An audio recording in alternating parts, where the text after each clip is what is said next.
Hello guys, कैसे हैं आप सभी। I hope you all are doing well. मैं स्वागत करता हूं आप सबका हमारे इस यूट्यूब चैनल में।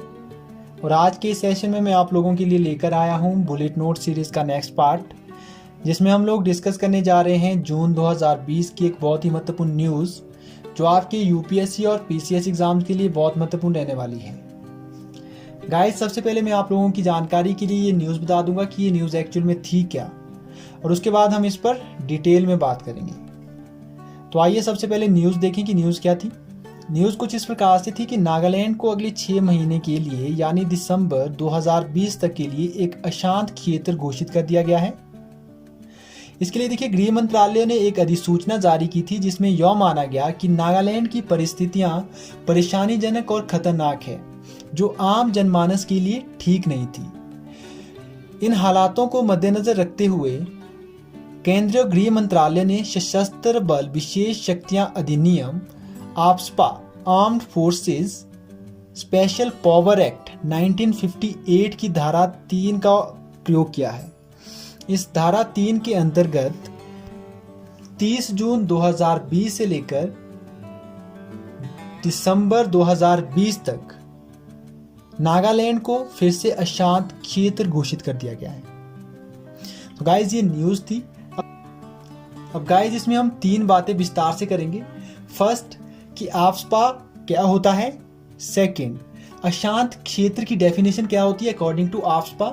और थर्ड, हम बात करेंगे नागालैंड की हिस्ट्री के बारे में, कि नागालैंड अशांत क्षेत्र क्यों है और क्या नागालैंड का हिस्टोरिकल बैकग्राउंड रहा है ब्रिटिश एरा से लेकर आज तक। ठीक है, तो आइए सबसे पहले बात करते हैं आफ्स्पा। आफ्स्पा की फुल फॉर्म, जैसे कि मैं आप लोगों को बता चुका हूं, कि armed forces special power act. ठीक है, देखिए हिंदी में हो जाएगा सशस्त्र बल विशेषाधिकार अधिनियम, जिसे कि 1958 में एक अध्यादेश के माध्यम से लाया गया था और इसे 3 महीने के अंदर अंदर ही कानून बनाया गया था, क्योंकि 1958 में पूरे पूर्वोत्तर भारत में भारतीय संविधान को लागू किया जाना था। लेकिन इसमें जो पूर्वोत्तर भारत के अलगाववादी संगठन है, अलगाववादी नेता जो थे, वो हिंसक गतिविधियां कर रहे थे, हिंसक आक्रमण कर रहे थे, जिनके चलते हुए मणिपुर और असम में 1958 में आफ्स्पा लगाया गया। गाइज, आप लोगों को पता होगा कि उस टाइम नागालैंड असम का ही पार्ट था, तो इसलिए अलग से यहाँ पर नागालैंड नहीं मेंशन करूंगा मैं। मणिपुर और असम में बोल रहा हूँ कि मतलब नागालैंड में इसी का पार्ट था। ठीक है, अब देखिए, इसके बाद कुछ संशोधनों के द्वारा 1972 में 1972 में असम, मणिपुर, त्रिपुरा, मेघालय, अरुणाचल प्रदेश, मिजोरम और नागालैंड सहित पूरे पूर्वोत्तर भारत में आफ्स्पा लगाया गया। आप लोगों को पता होगा कि इन पूरे स्टेट्स को, पूरे राज्यों को 7 सिस्टर्स भी बोला जाता है। ठीक है गाइज, उसके बाद एक और घटना होती है। त्रिपुरा में 16 फरवरी 1997 को उग्रवादी संगठनों के द्वारा हिंसा की जाती है और वहां पर इसी दिन से आफ्स्पा लागू किया जाता है और ये वहां पर 18 वर्षों तक रहता है। लगभग 2015 में इसे हटाया जाता है।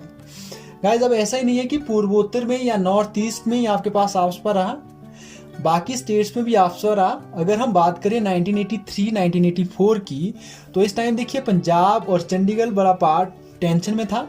यहाँ पर भी देखिए अलगाववादी लोग हिंसक आंदोलन कर रहे थे। ठीक है, तो इसके चलते हुए 6 अक्टूबर 1983 को पंजाब और चंडीगढ़ के लिए आफ्स्पा अधिनियम या आफ्स्पा अध्यादेश लाया गया, जिसे 15 अक्टूबर 1983 को कानून बनाया गया था और ये यहाँ पर लगभग 14 वर्षों तक रहा। इसे 1997 में वापस ले लिया गया। ठीक है, अगर हम बात करें जम्मू एंड कश्मीर की, जम्मू और कश्मीर में देखिए हिंसक आंदोलन 1990 के दशक में बहुत देखे गए। ठीक है, और 1990 में देखिए 5 जुलाई 1990 को पूरे राज्य में, मतलब जम्मू एंड कश्मीर में आफ्स्पा लगाया गया और तब से लेकर आज तक जम्मू एंड कश्मीर वाले पूरे एरिया में आफ्स्पा लागू है। ठीक है, इसमें देखिए सिर्फ लेह और लद्दाख वाला एरिया आफ्स्पा के अंतर्गत नहीं आता है। ठीक है, तो ये आपके पास आफ्स्पा और इसका कुछ इतिहास था। तो आइए बात करते हैं कि अशांत क्षेत्र की डेफिनेशन क्या होती है आफ्स्पा के अंतर्गत। एक अशांत क्षेत्र कौन सा होता है। सबसे पहले आप लोग ध्यान रखेंगे कि आफ्स्पा के तहत केंद्र सरकार राज्यपाल की रिपोर्ट के आधार पर किसी भी राज्य या क्षेत्र को अशांत घोषित कर सकती है और वहां पर सुरक्षा बलों को तैनात कर सकती है। मतलब ये पूरी रिस्पॉन्सिबिलिटी किसकी है? राज्यपाल की, है ना। अगर राज्यपाल लिखित रूप में दे दे केंद्र सरकार को कि हमारे राज्य में ये क्षेत्र अशांत है या पूरा राज्य अशांत है, तो उस क्षेत्र या पूरे राज्य को आफ्स्पा के अंतर्गत लाया जाता है और वहां पर केंद्रीय सुरक्षा बल तैनात किए जाते हैं। सेकंड, अगर किसी राज्य में मतभेद चले हो, वो मतभेद हो सकते हैं धार्मिक मतभेद, नक्सली मतभेद, भाषाई मतभेद, क्षेत्रीय मतभेद, जातीय मतभेद, तो ऐसी कंडीशन में भी उस स्टेट को अशांत क्षेत्र घोषित कर दिया जाता है। ठीक है गाइस, आफ्स्पा अधिनियम की धारा 3 के अंतर्गत केंद्रीय सरकार राज्यपाल को राजपत्र के द्वारा असीमित शक्तियां प्रदान कर देते हैं। ठीक है, इस राजपत्र में देखिए ये शक्तियां मेंशन होती है कि आफ्स्पा एक्ट यहां पर लग गया है तो सारी शक्तियां राज्यपाल के पास और आर्म्ड फोर्सेस के पास होगी। ठीक है, और इसके साथ ही अशांत क्षेत्र विशेष न्यायालय अधिनियम 1976 के अनुसार अगर एक बार कोई क्षेत्र अशांत घोषित कर दिया गया तो वह मिनिमम 3 महीने तक अशांत ही रखा जाएगा। उसे देखिए 3 महीने से पहले अशांत क्षेत्र की कैटेगरी से बाहर नहीं किया जा सकता है। ठीक है, तो गाइस ये हमारे पास थी अशांत क्षेत्र की डेफिनेशन अकॉर्डिंग टू आफ्स्पा। अब देखिए आफ्स्पा में शक्तियां सशस्त्र बलों को किस प्रकार की दी जाती है, कौन कौन सी असीमित शक्तियां उनके पास होती है। ठीक है, तो देखिए ध्यान से सुनेंगे ये शक्तियां भी पर। गाइस इस अधिनियम की धारा 4 के अनुसार अगर सुरक्षा बलों को किसी पर संदेह होता है या किसी स्थान पर संदेह होता है, वहां पर तलाशी की जा सकती है और किसी भी इंसान की तलाशी की जा सकती है। अगर उन्हें लगे कि यहाँ पर कोई खतरा है उस स्थान पर जिसकी उन्हें तलाशी ली, तो उन पर देखिए, तो इसके चलते हुए वो उस स्थान को पूरी तरह से नष्ट कर सकते हैं। ठीक है, और अगर इस कानून को किसी व्यक्ति के द्वारा तोड़ा जाता है तो इसके लिए देखिए वो उस व्यक्ति पर गोली चला सकते हैं और इस दौरान अगर उस व्यक्ति की मौत हो जाती है तो ऐसी स्थिति में सशस्त्र बल के किसी भी अधिकारी की गिरफ्तारी नहीं होगी, ना ही उसकी जवाबदेही होगी। ठीक है, अगर सुरक्षा बलों को कहीं से न्यूज़ मिले, कहीं से खबर मिले कि गैर कानूनी तरीके से हथियार लाए जा रहे हैं, तो वो किसी भी जगह, किसी भी इंसान, किसी भी गाड़ी की तलाशी ले सकते हैं। ठीक है, और किसी भी व्यक्ति को शक के आधार पर गिरफ्तार किया जा सकता है। तो गाइस ये आफ्स्पा के अंतर्गत कुछ एक शक्तियां दी जाती है आर्म्ड फोर्सेस को, ये असीमित शक्तियां हैं आर्म्ड फोर्सेस की अकॉर्डिंग टू आफ्स्पा। ठीक है, अब देखिए इसके बाद जो यूनाइटेड नेशन है, संयुक्त राष्ट्र है, इसने आफ्स्पा को रद्द करने के लिए सलाह दी है भारत को। तो इसके लिए देखिए 31 मार्च 2012 को संयुक्त राष्ट्र ने ये बताया कि भारत जैसे लोकतांत्रिक देश में आफ्स्पा जैसे कानून की कोई ज़रूरत नहीं है, तो इसे रद्द कर दिया जाना चाहिए। तो इसके लिए देखिए 2013 में संयुक्त राष्ट्र मानवाधिकार परिषद के द्वारा एक रिपोर्ट भी दे दी गई थी। ठीक है, जिसमें यह बताया गया कि आफ्स्पा को पूरी तरह से रद्द किया जाए। तो इसके बाद देखिए भारत में कुछ एक इलाकों से या कुछ एक राज्यों से आफ्स्पा को हटा दिया गया है, लेकिन आपके नागालैंड में अभी तक भी आफ्स्पा चला है और फिर से इसको देखिए अशांत क्षेत्र घोषित कर दिया गया है। अब नागालैंड में ऐसा क्यों किया जा रहा है, तो इसके लिए हमारे को नागालैंड की हिस्ट्री के बारे में कुछ एक बातें जाननी होगी। तो आइए अब नागालैंड के इतिहास की बात करते हैं। गाइज आप लोगों को पता होगा कि नागालैंड पूर्वोत्तर का एक राज्य है। ठीक है, और इसका कुल क्षेत्रफल 16,579 स्क्वायर किलोमीटर है। अगर हम बात करें सेंसस ऑफ 2011 की, इसके अकॉर्डिंग नागालैंड की जो टोटल पॉपुलेशन है 19,80,602 और एट प्रेजेंट नागालैंड के राज्यपाल है RN रवि और मुख्यमंत्री है नेफ्यू रियो। ठीक है, अब देखिए हम नागालैंड की हिस्ट्री की बात करेंगे ब्रिटिश ईरा से लेकर। अगर हम ब्रिटिश टाइम की बात करें, आप लोगों को पता होगा कि जो नागा लोग हैं ये इनहेबिटेंट्स है, मतलब ये रहने वाले हैं नागा हिल्स के, जो कि ईस्टर्न हिमालय का एक पार्ट है along the border of Myanmar. ठीक है, अब देखिए नागा एक कम्युनिटी नहीं है या एक ट्राइब नहीं है, it is a group of tribes.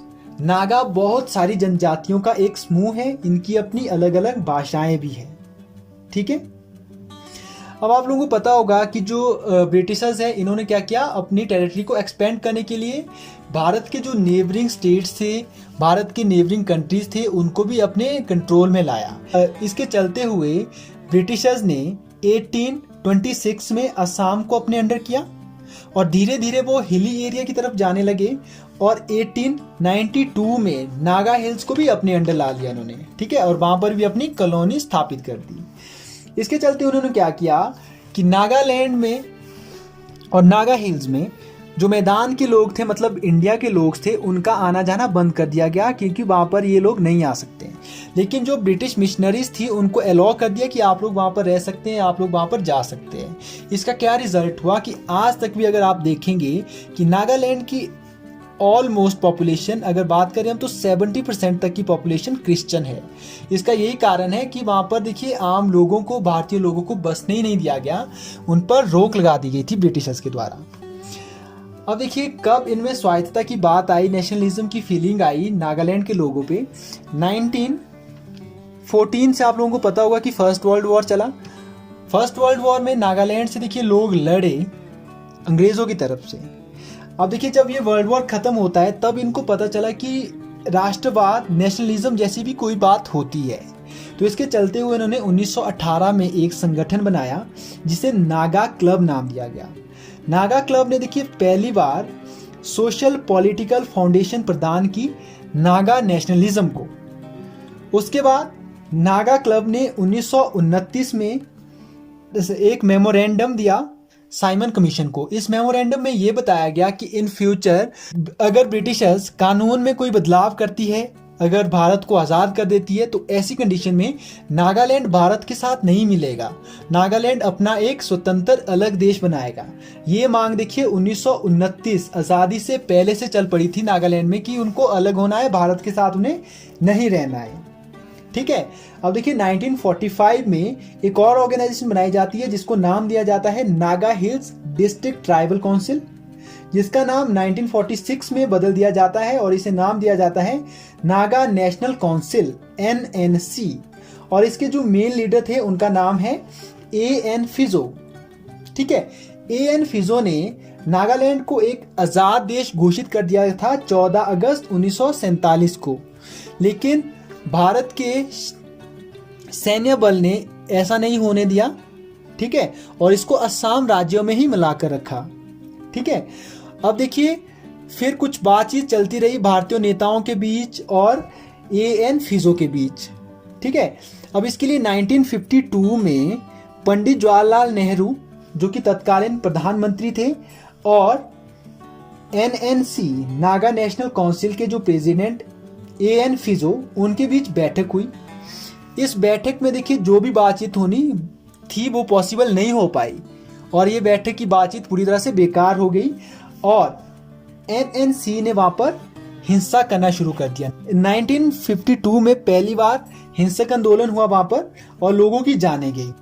अब 1956 में फिजो ने अंडरग्राउंड नागा फेडरल गवर्नमेंट बना ली और उन्होंने एक आर्मी भी लॉन्च की अपनी, जिसे नाम दिया गया नागा फेडरल आर्मी। अब नागा फेडरल आर्मी ने अंडरग्राउंड ऑपरेशन चलाती रही और भारतीय आर्म्ड फोर्सेस के साथ उनकी झड़प होती रही समय समय पर।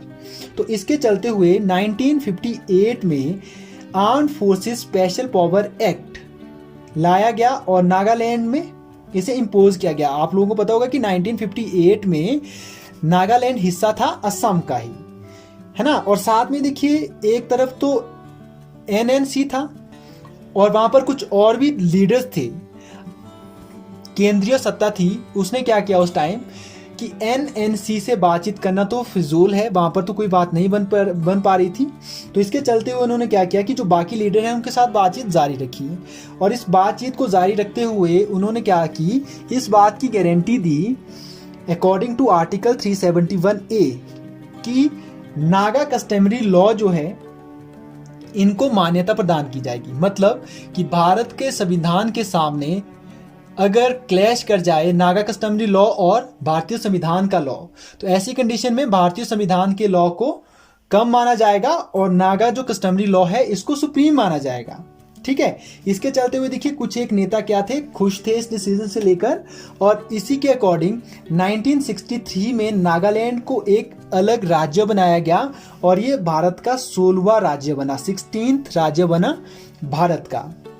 अब एनएनसी की झड़प तो अभी भी चली है, एनएनसी तो अभी भी आंदोलन कर रहा है लगातार, क्योंकि वो तो एक अलग ही देश चाहते थे अपने लिए, वो भारत के साथ नहीं मिलना चाहते थे। इसके चलते हुए 1975 में शिलोंग अकॉर्ड होता है, इसमें भी देखिए बात की जाती है एनएनसी के साथ भारतीय सरकार के द्वारा। इसमें मेन 3 मुद्दों पर बात की जाती है और 3 इसके रेजोल्यूशन दिए जाते हैं। फर्स्ट इसमें बात बताई जाती है कि भारत का कॉन्स्टिट्यूशन माना जाना चाहिए, ये सर्वोपरि होगा। सेकंड कि जो एनएनए है ये अपना हिंसक आंदोलन बंद कर देगी, अपना हिंसक आंदोलन नहीं करेगी। और थर्ड बात इसमें बताया गया कि इस पर डिसीजन लिया जाएगा कि फर्दर क्या सेटलमेंट की जाएगी और फाइनल सेटलमेंट क्या होगी नागालैंड की।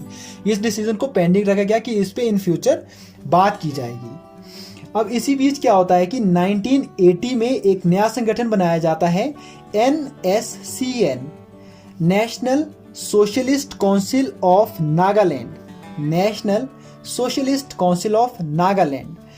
इसको देखिए 3 नेताओं ने बनाया, 3 महत्वपूर्ण नेता थे जिन्होंने इस संगठन की स्थापना की। इनके नाम बहुत महत्वपूर्ण है, इनके नाम हो जाएंगे आपके पास Isak Chishi Swu, second T Muivah, third SS Khaplang.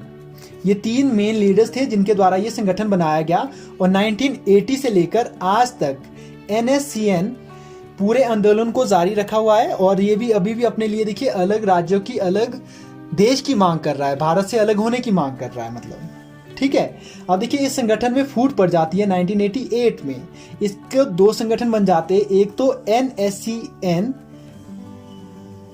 IM मतलब national socialist council of Nagaland, IM Isak Chishi Swu और टी मुहाविया, और सेकंड बन जाता है NSCN खापलांग, ठीक है। ये संगठन खापलांग के फॉलोअर्स का था, जो खापलांग को मानते थे, जो इसका लीडर था। अब देखिए आप लोगों को पता होगा कि जो खापलांग है ये मेनली म्यांमार के रहने वाले थे, म्यांमार वाले एरिया में इन्होंने ये आंदोलन चला रखा था, और जो NSCN IM है इसने भारत वाले हिस्से में आंदोलन चला रखा है। अब इन लोगों का मेन मोटिव क्या था, ये अलग नागालैंड बनाना चाहते थे जिसको इन्होंने नाम दिया था नागालिम। नागालिम एक बहुत बड़ा एरिया है जिसमें भारत का भी एरिया आता है, म्यांमार का भी एरिया आता है। इस पूरे एरिया को ये दोनों देशों से अलग करके एक नया देश बनाना चाहता था, जिसका पूरा क्षेत्रफल 1 लाख वर्ग किलोमीटर से ज़्यादा था। अब म्यांमार गवर्नमेंट ने देखिए NSCN खापलांग को वहाँ पर पूरी तरह से निष्क्रिय कर दिया है। अब वहाँ पर ये छोटे मोटे अटैक तो अभी भी कर लेते हैं, लेकिन उतना प्रिविलेंट नहीं है। लेकिन भारत में NSCN IM अभी भी एक्टिवेट है, ये बहुत काम कर रहा है यहाँ पर, इनका लगातार अपना जो अलगाववादी आंदोलन है उसको जारी रखे हैं, ठीक है। अब देखिए इस आंदोलन के लिए फिर टाइम पर बातचीत होती रही इसको रोकने के लिए। तो 1997 में सीज फायर एग्रीमेंट साइन किया जाता है बिटवीन NSCN और इंडियन गवर्नमेंट। इसमें देखिए 2 डिसीजन लिए जाते हैं।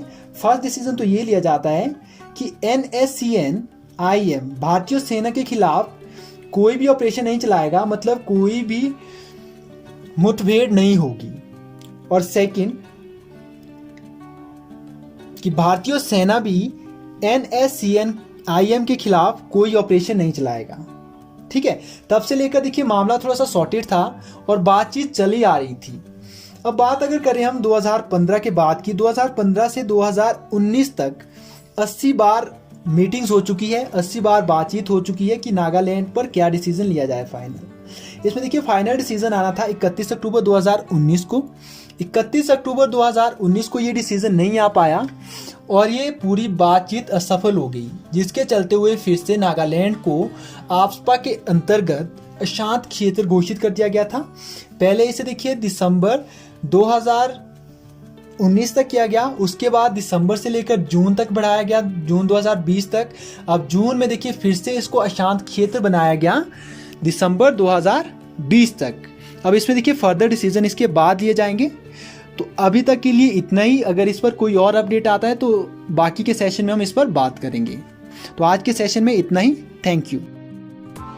Press the bell icon on the YouTube app and never miss another update.